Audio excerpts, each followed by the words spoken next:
आई भैया, ये नवरात्रि के पावन पर्व में माई के एगो पचरा गीत लेके हम आ रहल बानी।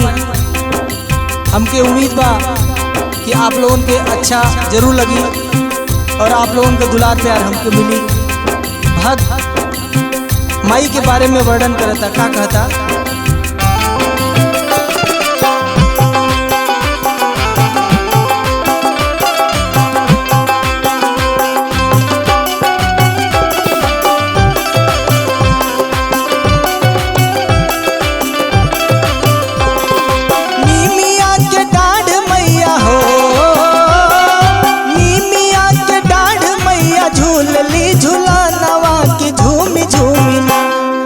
झूमी झूमिना मैया झूलली झूला नवा की झूमी झूमिना मैया झूलली झूला नवा की झूमी झूमिना।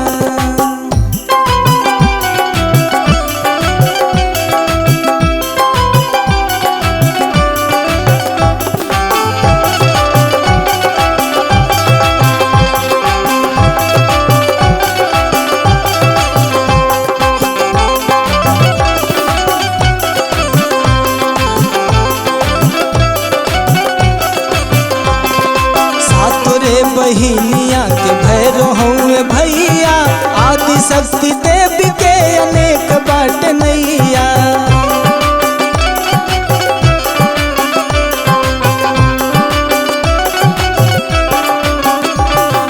सातोरे बहिनिया के भैरो हूँ भैया, आदि शक्ति देवी के अनेक बाट नैया।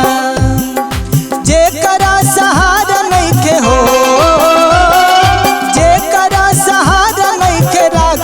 सरनिया की झूमी झूमिना की झूमी झूमिना मैया झूलली झूला नवा की झूमी झूमिना मैया झूलली झूला नवा की झूमी झूमिना।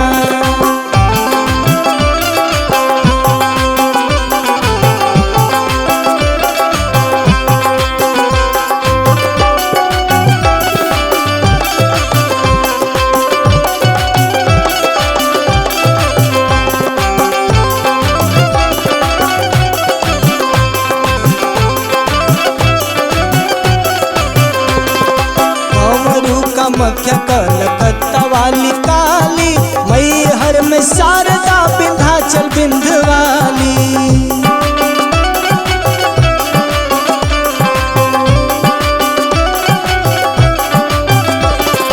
कंवरू कामाख्या कलकत्ता वाली काली, मैहर में शारदा विंध्याचल विंध्यवाली। काश्मीर में वैष्णो देवी हो, कश्मीर में वैष्णो देवी जान ला जहाँ नवा की झूमी झूमिना की झूमी झूमिना मैया झूलली झूला नवा की झूमी झूमिना मैया झूलली झूला नवा की झूमी झूमिना। नीमिया के डाढ़ मैया हो, नीमिया के डाढ़ मैया झूलली झूला नवा की झूमी झूमिना की झूमी झूमिना मैया झूलली झूला नवा की झूमी झूमिना मैया